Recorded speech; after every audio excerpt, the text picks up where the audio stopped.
So yeah, I guess we'll do our intro, and then you can introduce yourself. Then we can just start talking about Scotch, I guess. That seems fine. No problems at all. A podcast about bourbon and the ones who drink it. This is Bourbon Matters.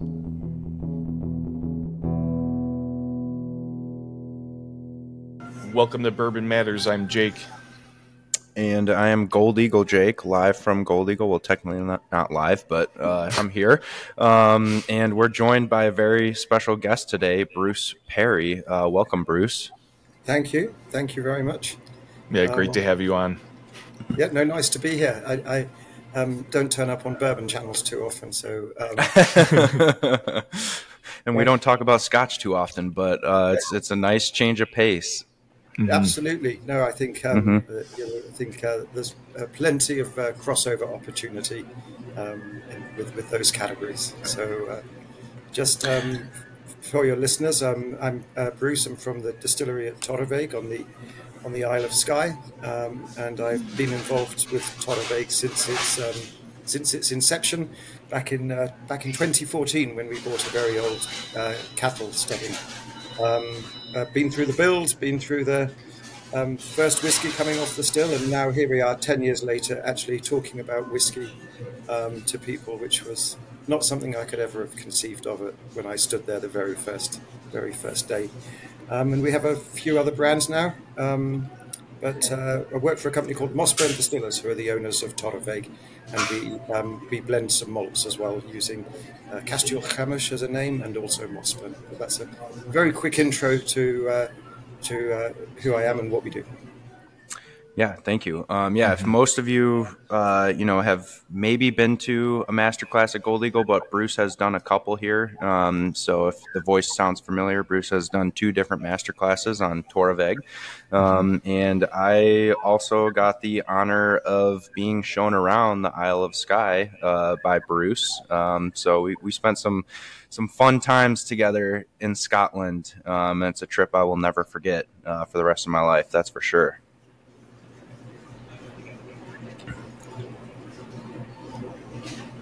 I hope that's not my wireless connection. I think you cut out there. Did you get that? Yeah, you dropped out a little bit today.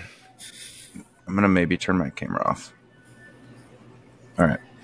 That's usually better. All right. But I'm really certain Jake was talking about the time he visited us on the Isle of Skye there. So, which was a lot of... I mean, it was a trip I'll never forget. Ton of fun, 3-4 days. Bruce drove us all around. We spent some good time at the distillery, some good time in a car, and there was kind of the perfect balance of checking out the island and checking out Scotland for the first time. So yeah, it was a phenomenal trip that I'll never forget. So thank you for that, Bruce. You're very welcome. It was a pleasure. I remember it very, very fondly. There is again for your listeners, just off our property at Torabhaig, there's a very old a ruin of a very old castle called, in Gaelic, Caisteal Chamuis. If you prefer to English, it's Caisteal Chamuis,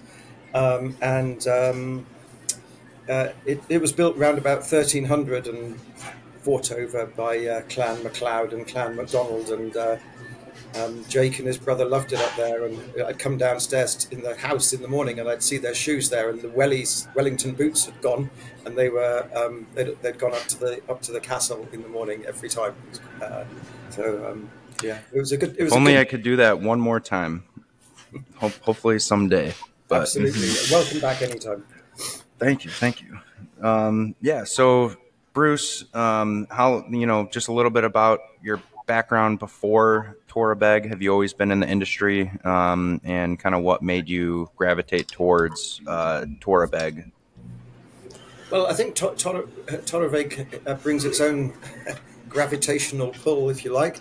No, I've been in the industry now for, dear me, 32 years, which is, I had to stop and think there for a second.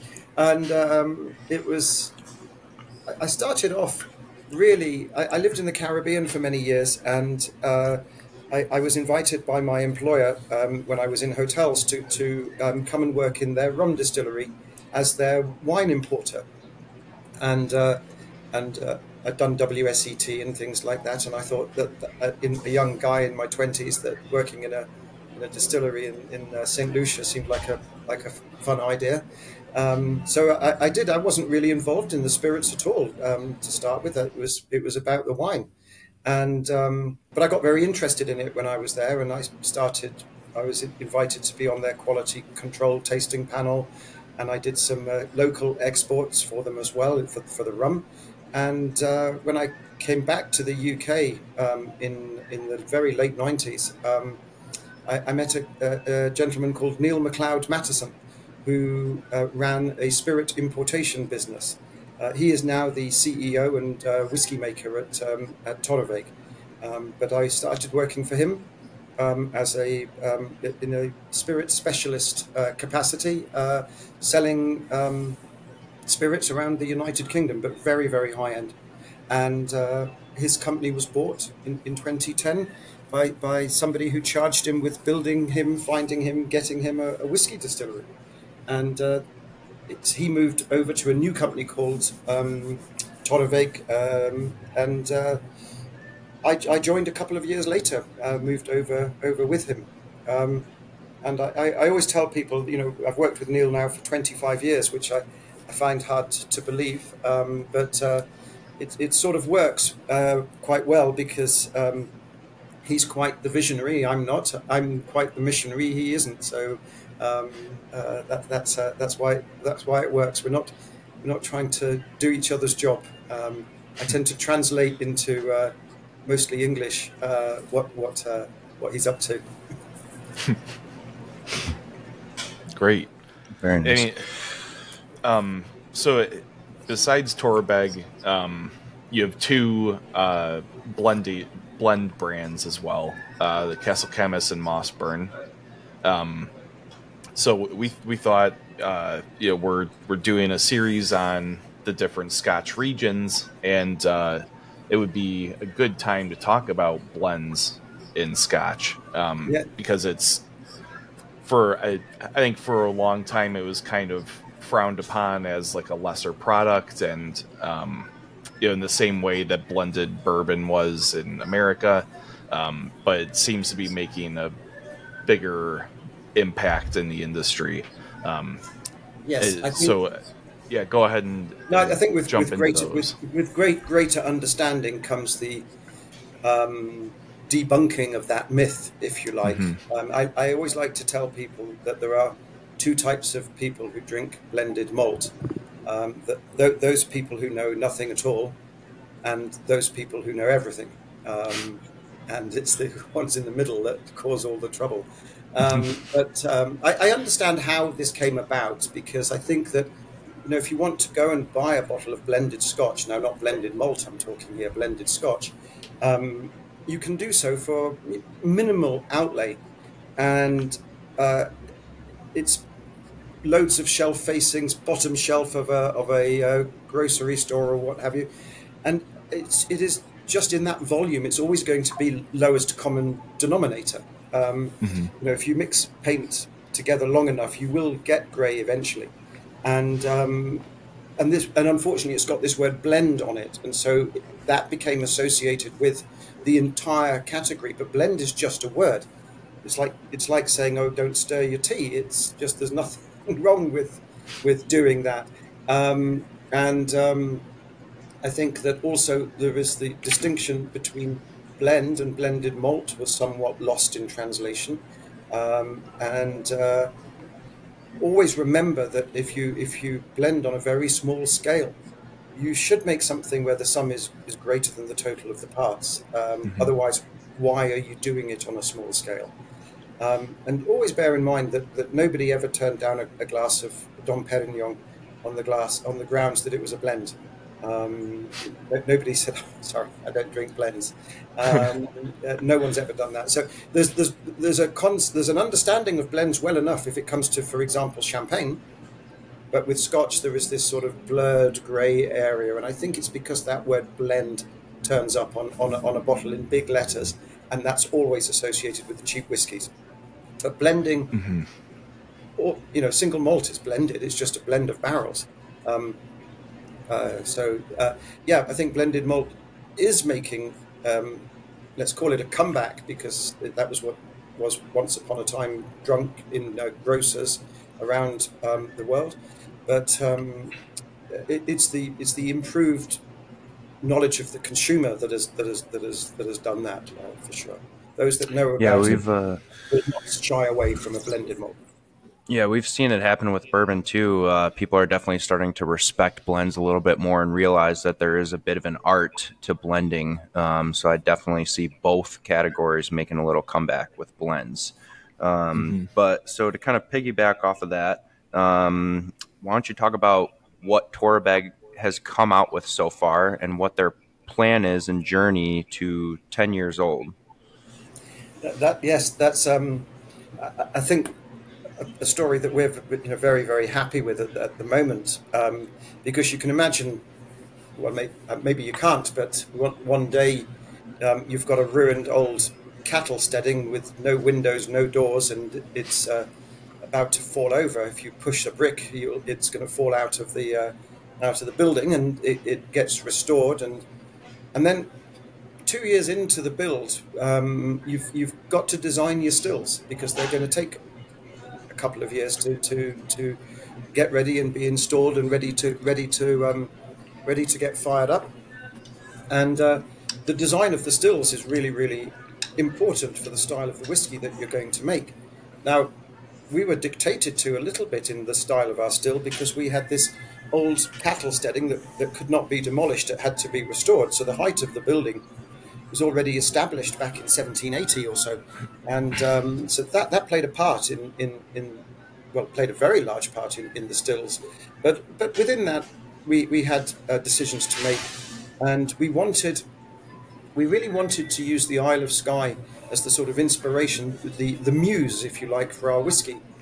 And so that meant narrowing down the Isle of Skye into something that we could comprehend, that we could perhaps then somehow capture the essence of in a bottle of whiskey.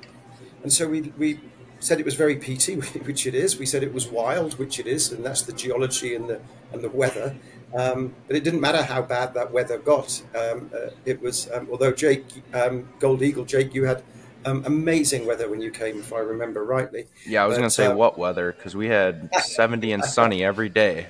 And everyone kept telling us how lucky we were, but yeah, it was nice. You were exceptionally lucky. But yes, if it was like that all the time, there wouldn't be any whiskey, because the rain is tomorrow's whiskey. But yes, it doesn't matter how bad the weather does get; it is always very, very beautiful. So that was what we had to capture into a bottle, and we called it Elegantly Rugged.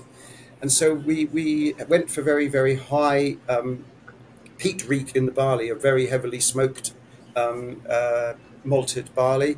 But we felt the beauty of Skye meant that we had to interpret that through the stills in an elegant, delicate way. We didn't want to make a particularly medicinal whiskey that wasn't what we felt was capturing the essence of the Isle of Skye. Of course, this is, beauty's in the eye of the beholder.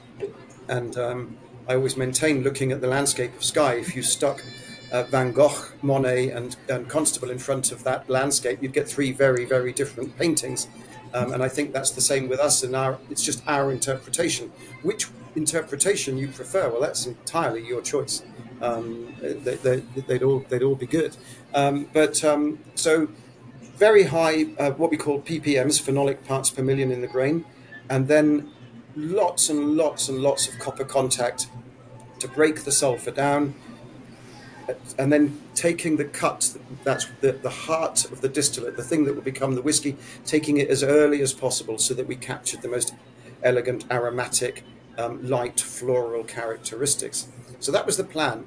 Now, of course, when you get in the distillery on the first morning, you find that the plan isn't going to work the first time you run the stills up and get it going. But it was very good. We designed the still to do what we wanted, and it clearly proved in the first few weeks that it was capable of doing what we wanted. But for it to do what we actually wanted, we were going to have to change some things. And we didn't know necessarily exactly which things or in which order to change them or what have you. It was trial and error. And for a year, really, it was a case of just changing one thing at a time until we established essentially the recipe for 10-year-old, 12-year-old and beyond. And by the time we'd established that recipe, we'd made 2,000 barrels. And that's those 2,000 barrels represented that journey for us. And we thought, this is the first new distillery on Skye for 2 centuries. Consumers might be quite interested in joining us on our journey through whiskey. This is a rare opportunity. If you want to join other whiskies on their journey from their inception, you really can't. They were founded in 1815, 1830, 1836. It's not an option. Here's one founded in 2017, a new distillery in an old world, and you get to see how these things start up. And so what we did was we took these 2,000 barrels and divided them up fairly sort of arbitrarily, I suppose, into sections and started using those as the foundations for our first whiskies. And then top-dressed it with some younger stuff. And so we started releasing them. And the first one that came out was called 2017. And to give you an idea, this was 55, 60 ppms in the grain, something like that. And we thought when we started that was very, very heavy indeed. And could the stills cope with it? Would they be able to do what we wanted, as in taming that, not giving us a medicine chest? And to our surprise, I suppose, the stills could more than cope with it. In fact, so much so that we ended up for the second incarnation, which is called Torabhaig Old Glaun, which is on the shelves at Gold Eagle. And I think, there you go, Exhibit A, Your Honour. Torabhaig Old Glaun, that was 77 ppms. That's a big leap, and it showed you that not just confidence, but the discovery that these stills, by running them as slowly as we did and by cutting as high as we did or as early as we did, if you prefer, that we were really taming it. Now out is chapter 3, which is called Crochnamonia, and this is now a slight move away from not from those. Let's call it a move away. A slight addition to those first 2,000 barrel story there that we were talking about, because this is the first incarnation that's encompassing a little bit of a sherry casking, and people might go, "Oh, sherry casking, fabulous," but it does really depend on the raw material that you're working with. And we, like everybody else, we'd love to try some sherry with this, but is it going to work? Because you can easily be swamped by sherry if you're a light, delicate, elegant whiskey, which is what we make. And but we didn't want to forswear the sort of raisiny, sultanery, orange rindy, walnutty, almondy notes. We wanted to see if we could get them in whilst remaining true to that delicate, elegant interpretation of peat, which was our, which encapsulated our muse, the Isle of Skye. And so we were very abstemious with it, because a little goes a very, very long way. And this is what I'm talking about, really, when I think that people might learn something from following our journey, is that they will hopefully understand single malt a little bit better and enjoy other people's whiskies a little bit more on the back of the learning of seeing a new distillery come on stream. So very, very roughly speaking here, we've used about 92% Old Glaun in this next edition. But to say Old Glaun is slightly wrong, because it was older by now, so it wasn't quite the same. But let's say 92%-ish, very, very approximately. These are not precise numbers by any stretch. And we added, again, approximate numbers, 6% Oloroso cask and 2% Pedro Jimenez cask. And this is Crochnamonia. This is chapter 3 on the journey. And it's very, very interesting to watch how such a small amount goes so far. And it's really as if I like to think of our journey as the same child going to school, moving up through the grades, graduating, learning new things, becoming more complex as a character, just evolving and developing.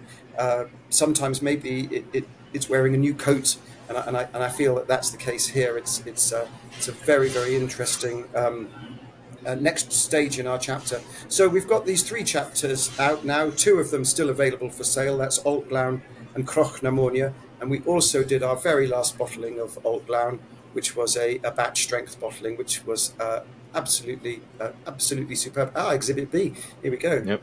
Thank you very much. That is really a joy. I am still pinching myself as to how good that one is. It's a straight 5-year-old. That's all it is, because we only started distilling 2017. There's only so old it can be. It's 61.1% alcohol, and the balance has to be tasted to be believed. It is really a testament to great craftsmanship in our distillery by our wonderful team of distillers. Yeah, it's absolutely fantastic, and it's I think one of the more accessible scotches for bourbon drinkers.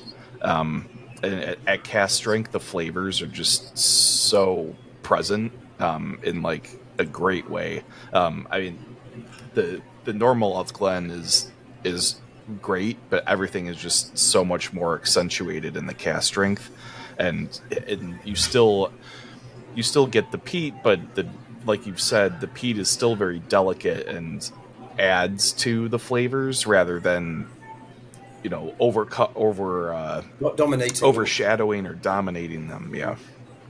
No, I'm pleased to hear you say that. And yes, when you asked me to come on a essentially a bourbon channel, I was just thinking, this is really kind of what we're about at Torabhaig. So I was very pleased because we think we're a great introduction to peaty whiskey at Torabhaig. And the reason I say that is not just because I'm trying to pander to your listeners, but it's very, very heavily peated, but it is not that necessarily polarizingly medicinal style. This delicate, elegant interpretation of peat allows people to come into the category without it being too much.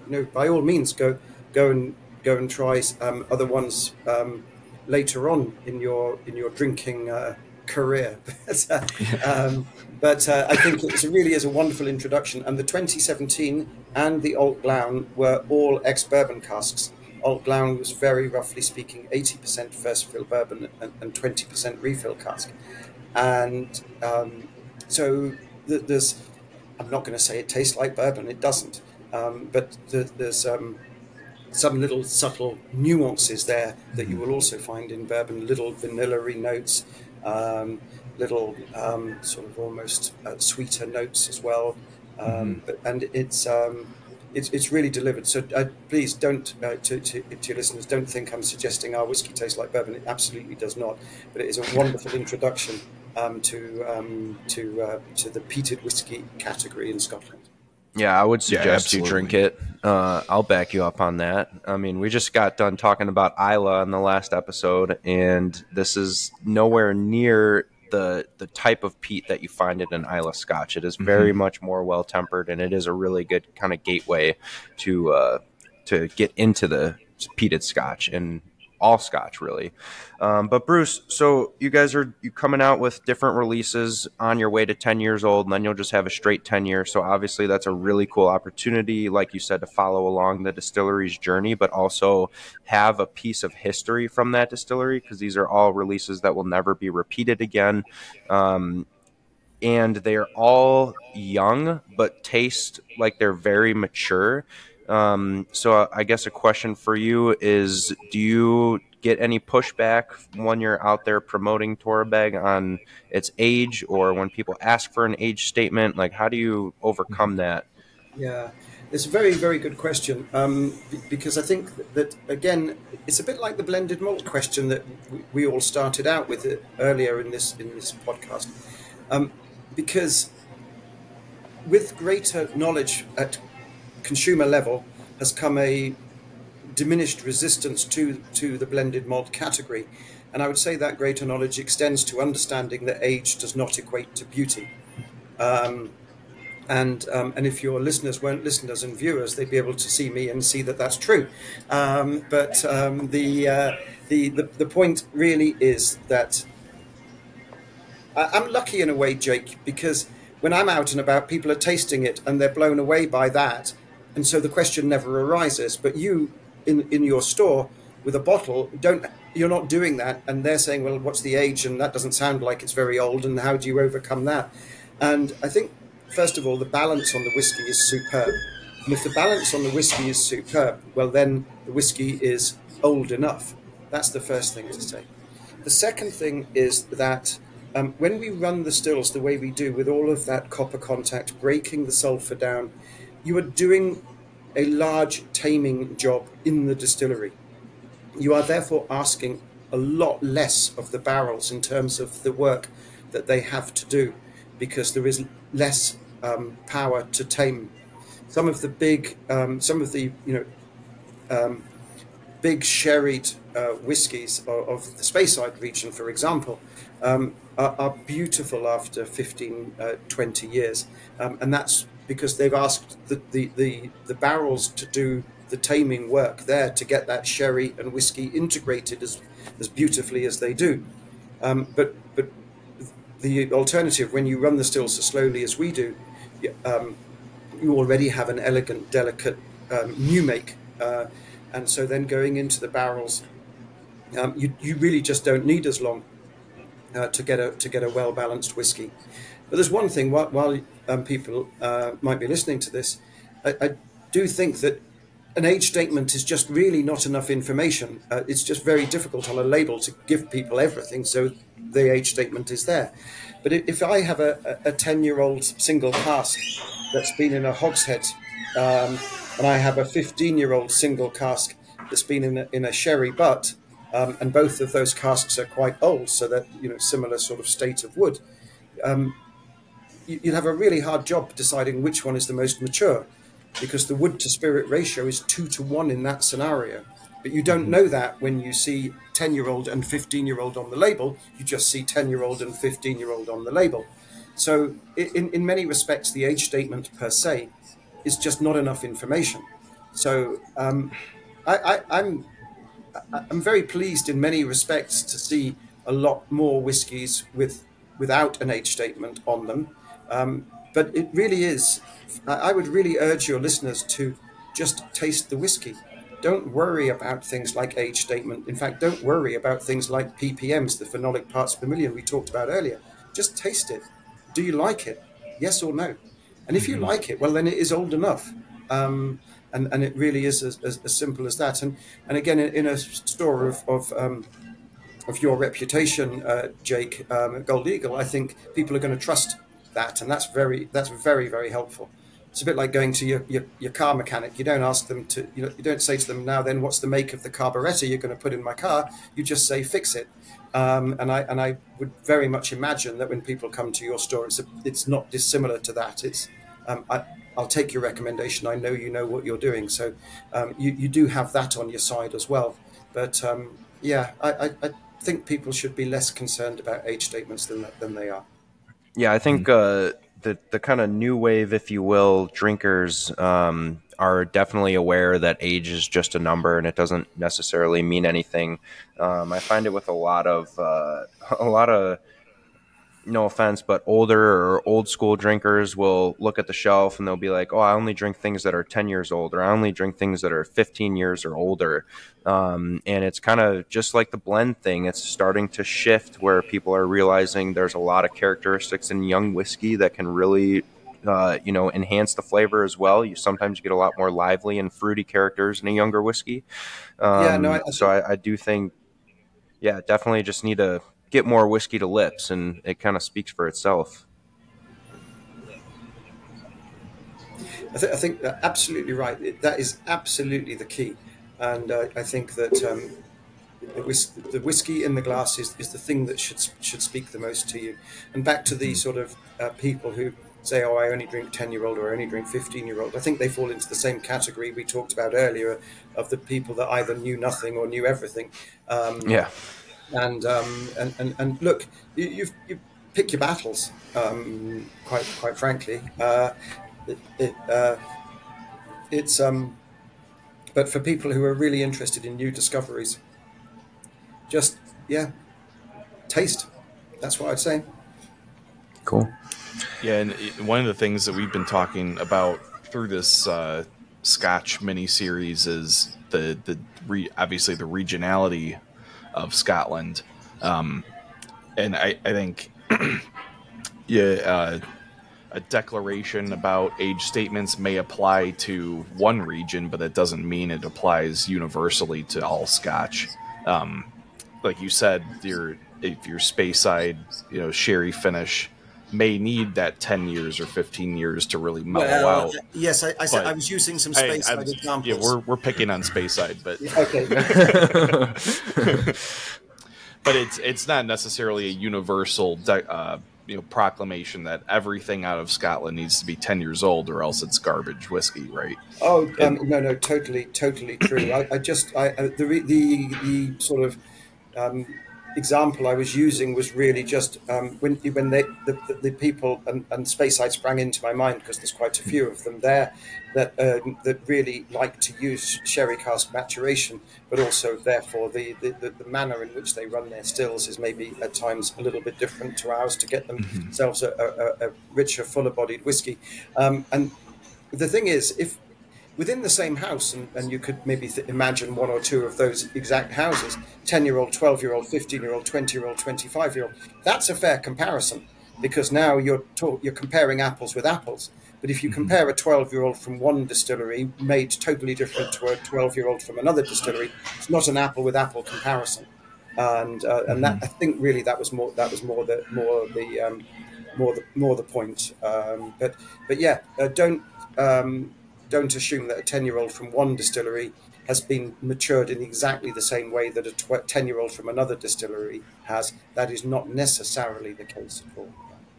Right, and that's our favorite comparison is comparing a 2-year-old Kentucky bourbon to a 2-year-old Texas bourbon is not fair in any way, shape, or form. Texas gets to 120 degrees in the summer every single day, and then have a huge temperature swing at night. Yep. So your barrels are breathing like crazy. Yep. Where Kentucky is a little bit more temperate. So you're not going to get nearly as much actual fluid movement through the barrel in Kentucky as you do in Texas, and it's just it's a totally different whiskey. It's not comparable. No, I think that's right. And you look at somewhere like rum in the Caribbean, they can be getting somewhere between 6 and 8% evaporation a year in those barrels, and they're mostly in 200-liter ASBs at the top end. So that's a very high wood to spirit ratio, and it's a very high rate of evaporation. And you're 120 degrees there. The last time we got to 120 degrees in Scotland, it was the headlines of the BBC News. It was it was a shock, horror, world comes to end type situation. So you're exactly right. The conditions. You can almost think in dog years between somewhere like I don't know, Texas and Scotland. It's just not a comparison that's worthy of consideration. Yeah. Bruce, I got a question for you. I mean, you travel all over the world. Right now you're in Canada, but I follow you on social media and I see you're in another country almost every month.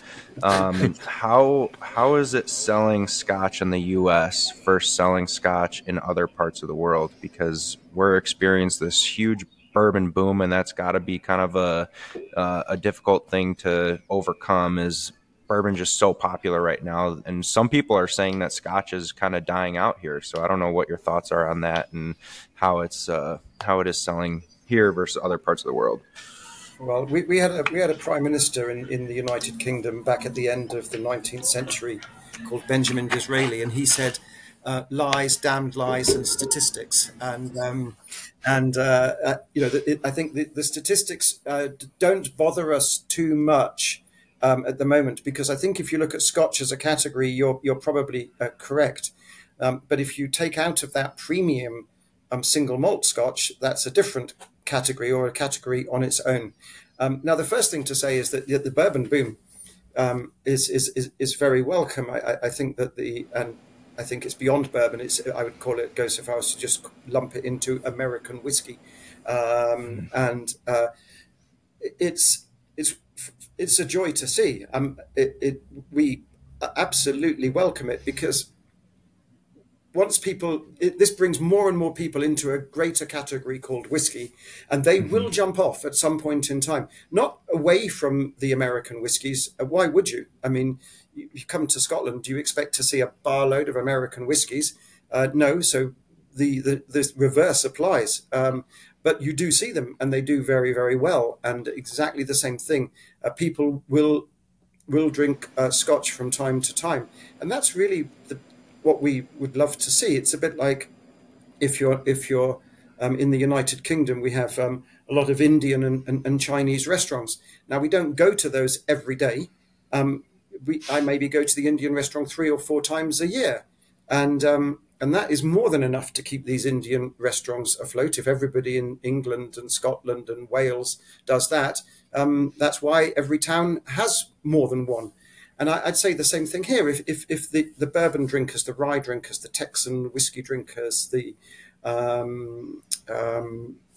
any American whiskey drinkers were to drink, Scotch, a few times in amongst their regular drinking, that's brilliant. We'd be delighted. And so this bourbon boom means more and more people are drinking whiskey. That is good news for us at the top end of the spectrum. But it does, of course, it impacts the lower ended Scotch market. But that's not something that affects us at Torabhaig. But no, I think it's a good thing. And you asked about how is selling in America versus other places. America is a very, very big country, so I think I was delighted to be told that you could fit Scotland into Vancouver Island this week when I was here in Canada, and to put perspective between the size of our country and the size of your country, and so to lump America into one category, you've really the drinker in Florida and the drinker in North Dakota is a different person, and almost. Without being disrespectful, a different country or a different culture would probably be a better way of putting that. Mm-hmm. So it is very, very different. But we turned up at your place now twice, Jake, and twice you had a full house. That's great news. I mean, you can't be fuller than a full house, and there's plenty of people out there, and every really good quality liquor store that you go into in America has got a section called Scotch. And there's a nice range in there, and that means that people are still buying it. And some of those people are these new bourbon drinker people. So, yeah, we find it very, very positive. We're very warmly welcomed where we go, which is wonderful. And that's not facing us at all. On the contrary, we would openly welcome that. Yeah, I think we kind of touched about this earlier, but I think a lot of the result of the bourbon boom is that bourbon drinkers or whiskey drinkers in general have become a bit more discerning in what they're choosing to spend their money on and drink or share with their friends and family. I think that's why we're seeing this premium single malt category starting to really rise. Because if you're going to go buy a bottle of Scotch, I think a lot of the American whiskey drinkers are looking for top of the line, something that's really going to give them a really interesting and different experience from the American whiskey Totally, category. they're not buying something different for it to be the same. Right. I think that's right. And it's not as if you're unaccustomed to smoky characteristics in your drinks in America. There is, in addition to the bourbon boom, there's a mezcal one, Yeah. and so these there's plenty. I feel there's plenty of room for us. Absolutely. Yeah, we can all rally around the fact that no one likes clear spirits.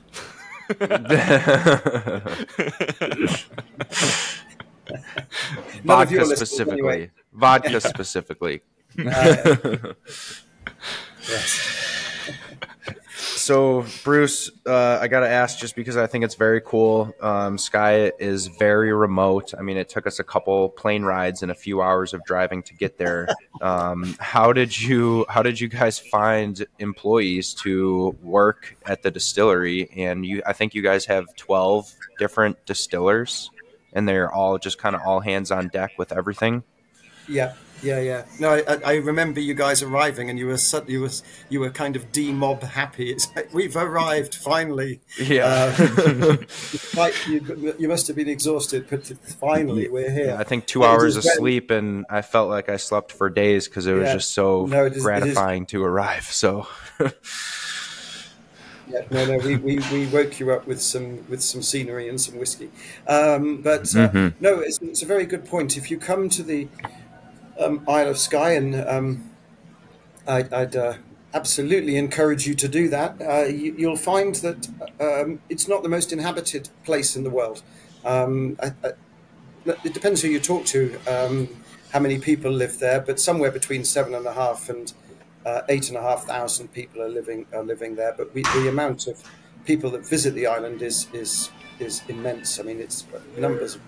Mind-boggling numbers, like 750,000 a year get bandied about. It's hard to conceive, but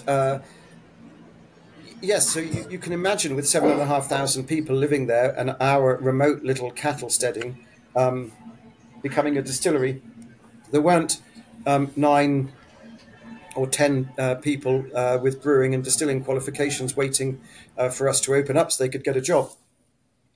And so, but we really wanted to, we didn't want to be sort of like a sort of satellite crashed from outer space and everybody thought that's disruptive and then just get on with life. We really wanted to integrate and be part of things. And so we have the most excellent consultant who is not just extremely knowledgeable, but a very, very good and patient teacher, which is a rare combination of attributes. And this enabled us to place an ad, a commercial, an advertisement, I don't know what you call it in America, in the local newspaper, which essentially said something like, brewers and distillers wanted for new distillery at Torabhaig, no experience necessary. And this raised the odd eyebrow, it has to be said, and but we ended up with a team. It was 9 in the end. Jake, the other 3 people are the visitor centre team members, but they came in with absolutely no knowledge of how a distillery worked whatsoever. The oldest gentleman who joined us in that team was I think 52 at the time, and the youngest lady was 21 years old at the time, back in 2017.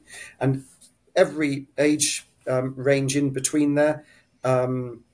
We had an ex-gardener, a construction worker, a roofer, somebody from the oil rigs. We had...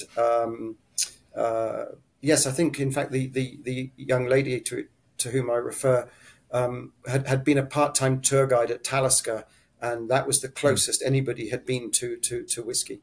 Anyway, they were duly trained up. The odd mishap along the way, which caused lots of schadenfreude, but they were, after a year or two, well, they started learning what they were doing, then why they were doing what they were doing, and then started asking questions like, why do you do it like this? Why don't we do it like this? And that is really, really good news, because now you're breathing new, not just a new distillery, and not a new distillery in a very old and established industry, but you've got new people in a very old industry bringing new ideas. And so our whiskey maker, Neil MacLeod Matheson, and this is why I say that he's a visionary, because I love the idea, but it would never have crossed my mind. But he said, right, well, seeing as you now seem to know a lot more about it, for 4 weeks of every year, we're going to stop making that which will become Torabhaig, and we're going to give two of you 2 weeks each, and you can make anything you like. These are going to be called the Journeyman's Drams. And so in 2019, the first two people went. That was Iona and Neil, and they created their own recipes, what they wanted to do, what they wanted to make. They researched it. They went to the maltings. They looked at barrels. They thought about what reflected what they wanted to make. And so they made, very roughly speaking, 10,000 bulk litres of alcohol, which equates to, again, roughly speaking, 80 barrels. The following year, the next two went. That was Kieran and Myra, and then the next two, and the next two, and the next two, and we're now at 2024. So Iona and Niels are now very nearly 5 years old, and will be at the end of this year. So the plan is that we will bottle half of their barrels this year, end of. That will be 40 barrels. And I'm hoping some of them will find their way to Gold Eagle. And then next year, I'm hoping Kieran so. and Myra we'll bottle half of theirs. Thank you. And anyway, go through the cycle. By the time we've gone through the cycle, Iona and Niels will be, for example, something like 10 years old. I can't quite remember where we're going to split it up. But we'll then bottle half of what's left again. That'll be 20 barrels, and we go back through the cycle, and then back through the cycle at 15 years old, half again. And by the time we get to 21-year-old, we'll be bottling a single barrel. And so these are called or will be called the Journeyman's Drams. And you're right, Jake. You said it was really cool. I think it really is. I think it's absolutely fantastic, and it really is about. There's the most wonderful team spirit at Torabhaig. I absolutely love it there.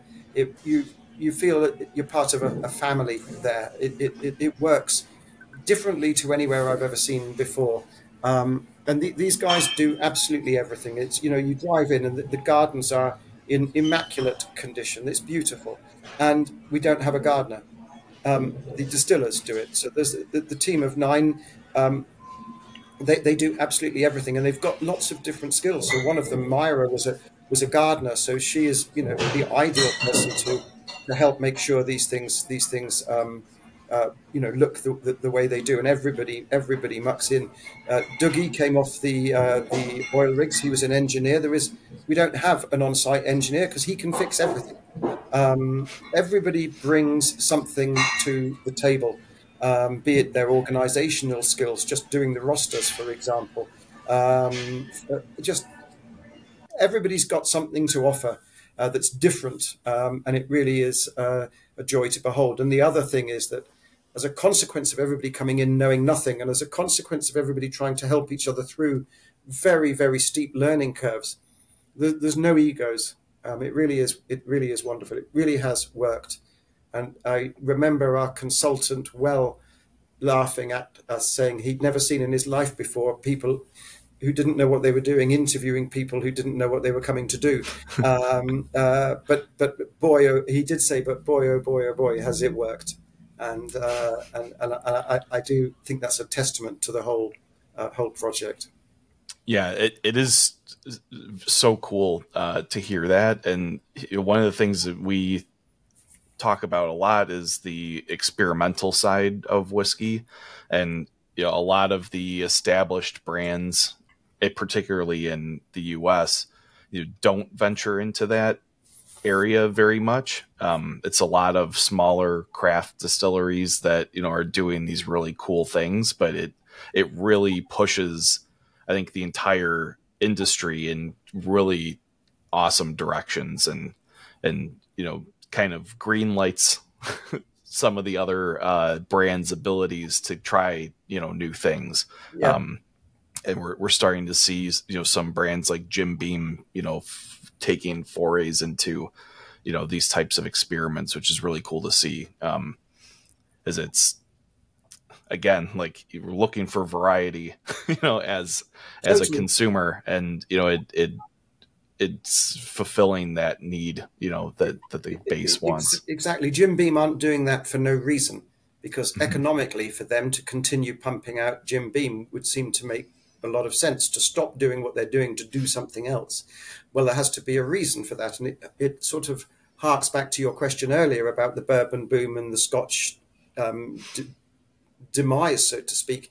And I think that when people like Beam do something like that, that's music to our ears, because that means they are well aware that consumers will be looking for something different every once in a while. And yes, here they're making something to satisfy that need, but that's where we come in as well, and that's very good news. Yeah. So related to that, American single malt is now a category, and it's rapidly growing. With lots of the big distillers are now joining the bandwagon, releasing their versions of single malt. Yep. How do you see that tying into the Scotch market, and what's the future there? Well, the future there is very interesting, and I think a lot of that future is going to be very consumer dependent. I think that there's no reason in the world why they couldn't make something absolutely excellent. Plenty of expertise in distilling, plenty of knowledge, all of these sorts of things. But the climate is going to make a difference to what is produced. So the style that will ultimately emerge, or should I say probably the styles that will ultimately emerge, I'd be surprised if they are not discernibly different from Scotch single malt. Very surprised. I just think that I remember there was a guy in the Blue Ridge Mountains of Virginia making a single malt whiskey, a guy called Rick Wasmond, and he was, I think he told me he was getting something like 10% evaporation a year in his barrels. His whiskey was drinkable after about 11 months or something like that, and anything beyond that wasn't as good, which of course made it impossible to sell over in the UK, because you've got to be 3 years old to be whiskey, and that sort of shines a light on maybe the archaic nature of some of the rules that we have here, because it's just not the same thing at all. I think it will be very, very different. And again, just the more variety out there, the better, quite frankly. And the one thing I think we'll always have on our side in Scotland when it comes to single malt is just the romance of it all. When you are spending above $50 on a bottle, you aren't just buying a bottle of whiskey or a bottle of whatever it is that you're looking for.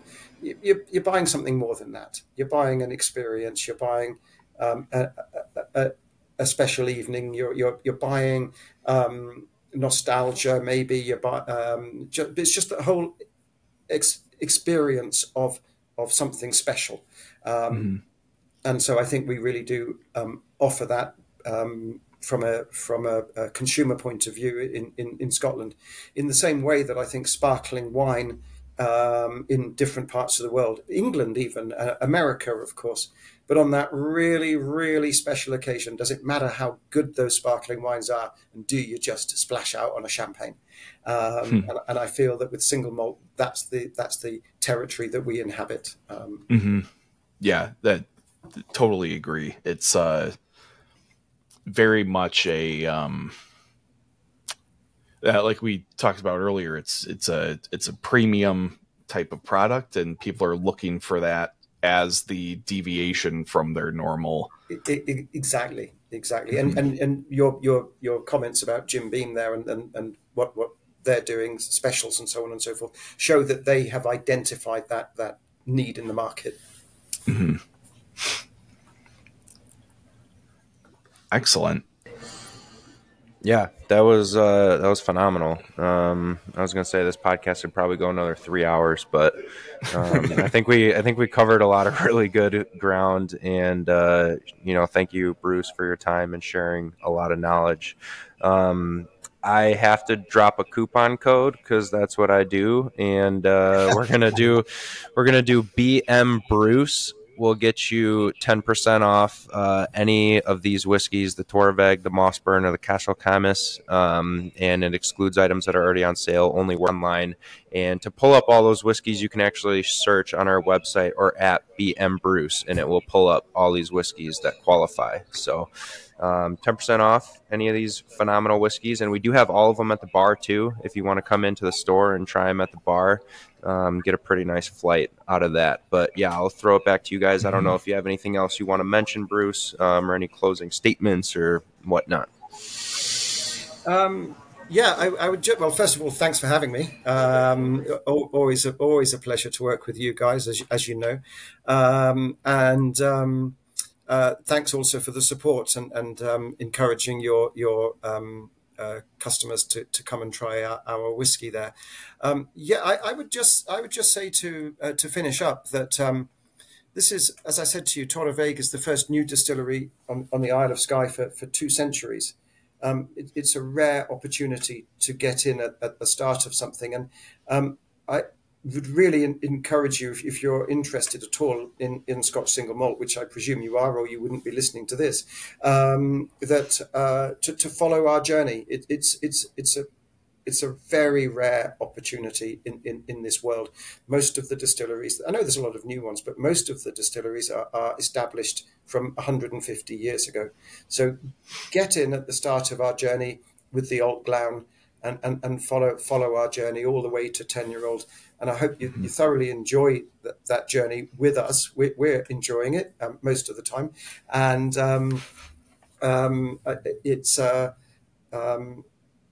it's just an insight into how whiskey and whiskey styles get established. So I hope you'll come on the journey with us. I hope you'll follow us through to 10-year-old.